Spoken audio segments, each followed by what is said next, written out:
എനിക്ക് വലിയ സങ്കടമാണ് തോന്നിയത്. ആരെങ്കിലും ഒക്കെ ഉത്തരവാദിത്വം ഏറ്റെടുത്ത് ഒരു ഭക്തജനങ്ങളെ സംബന്ധിച്ച് അതൊരു വലിയ നന്മ സ്ഥാപനമാണ് ആ കൊടിമരത്തിന്റെ ഒരു പുതുക്കി പണിയൽ എന്ന് പറയുന്നത്. അതിന്റെ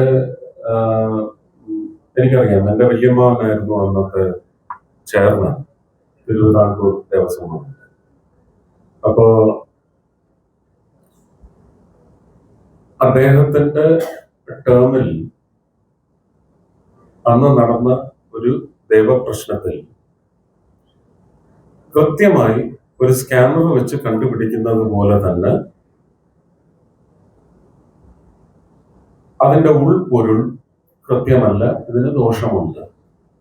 ഈ ചെതലും മണലും ഒക്കെ വന്നു എന്നൊക്കെ ഇന്നലെ ഏതോ ചാനലിലൊക്കെ പറയുന്നതൊക്കെ, അതിനെക്കുറിച്ചൊന്നും അങ്ങനെ ഒരു അറിവ് അവർക്കും ഇല്ല, ആർക്കും ഇല്ല.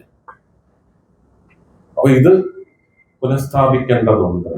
ഒരു കൊടിമരം എന്ന് പറയുന്നത് എന്റെ ചെറിയ അറിവിൽ ഒരു ഭക്തൻ എന്ന നിലയ്ക്ക് ഞാൻ ആചാര്യന്മാരിൽ നിന്ന് മനസ്സിലാക്കിയിട്ടുള്ളത് ഭഗവാന്റെ പൊക്കിൾ എന്ന് പറയുന്ന പ്രദേശത്താണ് പൊക്കിൾ കൊടി ബന്ധമാണ് സ്ഥാപിക്കുന്നത് ഒരു കൊടിമരത്തിലൂടെ. എല്ലാ ക്ഷേത്രങ്ങൾക്കും കൊടിമരം അഭിലഷണീയമല്ല, അനുവദിച്ചിട്ടില്ല. അവിടുത്തെ താന്ത്രിക വിധി പ്രകാരം അനുവദിക്കത്തില്ല, കൊടിമരം പാടില്ല എന്ന് പറയുന്ന ക്ഷേത്രങ്ങളുണ്ട്.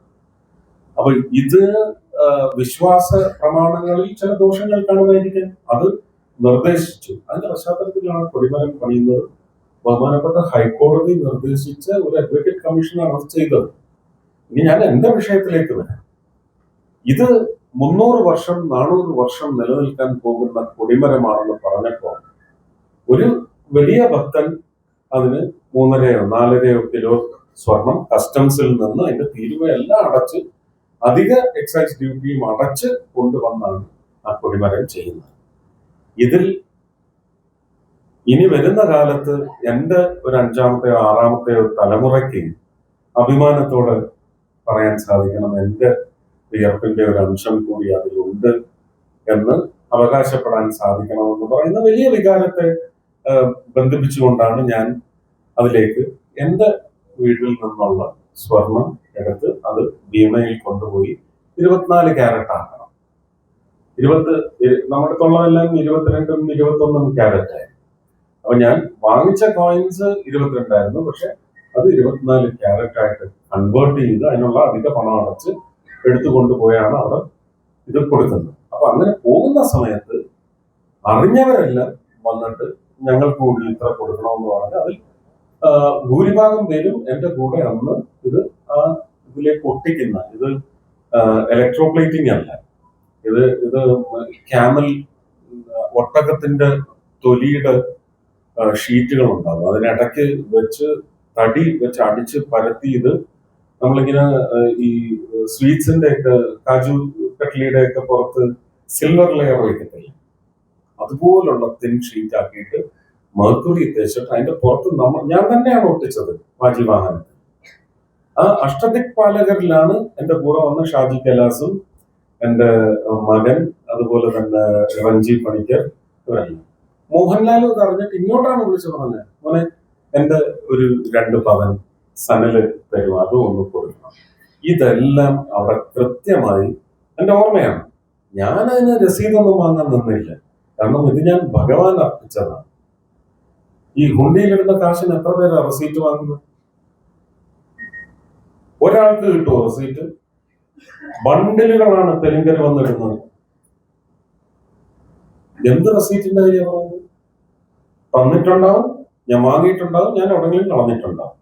പക്ഷെ കൃത്യമായി ബുക്ക് എടുത്ത് വെച്ച് പണിശക്കാരനാണ് അദ്ദേഹം.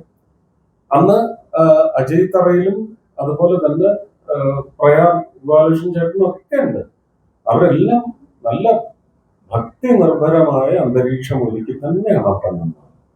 എല്ലാ ഇറ്റ് സ്വർണത്തിനും 1/2 പവൻ തന്നവരുണ്ട്. എല്ലാം അവിടെ റെക്കോർഡ് ചെയ്ത് അവരുടെ പേര് എഴുതി വെച്ച് തന്നെയാണ് ഈ സ്വർണം അവിടെ വെച്ച് അടിച്ച് ഷീറ്റാക്കിയതും പലതും ഫോയിലാക്കി തന്ന് ഞങ്ങൾ തന്നെ ഇരുന്ന് പൊട്ടിച്ചു കൊടുത്തിട്ടാണ് അവിടെ നിന്ന് പോന്നിട്ടുള്ളത്. ഇതിന് മേലെ ഇനി ഒരു കണക്ക് കൂടിയുണ്ട്. ഇനി അതുകൂടെ അവർ അന്വേഷിക്കണം. എണ്ണത്തോണിയില് ഈ ഈ മരം മുറിക്കുന്ന ചടങ്ങ് തുടങ്ങി ഞാൻ ഇതിന്റെ കൂടെ സഞ്ചരിച്ച ആളാണ്. മരം മുറിക്കുന്ന സമയത്ത് ഞാൻ അവിടെ പോയിട്ടില്ല. പക്ഷെ ഈ പണിയുടെ ഒരു ആത്മീയ സഞ്ചാരത്തിൽ ഞാനും അതിന്റെ കൂടെ സഞ്ചരിച്ച ആളാണ്, ആത്മീയമായി. അപ്പൊ ഇത് എണ്ണത്തോണിയിൽ അതിന്റെ ക്യൂറിംഗ് പീരീഡ് കഴിഞ്ഞ് എണ്ണത്തോണിയിലേക്ക് നിക്ഷേപിച്ചപ്പോൾ ആ എണ്ണത്തോണിയിലേക്ക് ഒഴിക്കാൻ ഒരുപക്ഷെ തിരിയിട്ട് കത്തിച്ചാൽ കറുത്ത പുക വരാത്ത ഒറിജിനൽ എള്ളിന്റെ എണ്ണ തോവാളയ്ക്കപ്പുറത്തുനിന്ന് ഒരു ഗ്രാമത്തിൽ നിന്ന് ചക്കിൽ നിന്ന് വാങ്ങിക്കൊണ്ടുവന്ന് 12 ടിൻ എണ്ണ ഞാൻ അതിനകത്ത് ഒഴിച്ചിട്ടുണ്ട്. ഇനി അതില് അഴിമതിയും കൂടെ കണ്ടുപിടിക്കേണ്ടി വരുന്നു. പാവം എന്തിനാണ് ഭക്തജനങ്ങൾ നൽകുന്ന ഇത്തരം സംഭാവനകൾക്ക് അവരെ രാഷ്ട്രീയപരമായി എല്ലാവരും ഇതിനകത്ത് വേണമെന്ന് പറഞ്ഞ് ചില പേരുകൾ എടുത്ത് എനിക്ക് അങ്ങനെ തോന്നിയിട്ടില്ല. എനിക്ക് ഈ പറഞ്ഞ രാഷ്ട്രീയമൊന്നും എനിക്ക് ഇഷ്ടമല്ല. പക്ഷെ എന്നാലും അവരെയൊന്നും ദ്രോഹിക്കുന്നതിന് നമുക്ക് മാനസികമായിട്ട് കൂട്ടുനിൽക്കാനാണ്. അതൊക്കെ പോലീസ് അന്വേഷിക്കട്ടെ, കോടതി അന്വേഷിക്കട്ടെ എന്ന് മാത്രമേ പറയൂ. അല്ലാതെ അല്ലേ, അതെല്ലാം അവിടെ രേഖപ്പെടുത്തുകയും ചെയ്തു. ആ രേഖ അവര് സൂക്ഷിക്കും, എനിക്ക് സൂക്ഷിക്കേണ്ട ആവശ്യം ഉണ്ടായിരുന്നില്ല.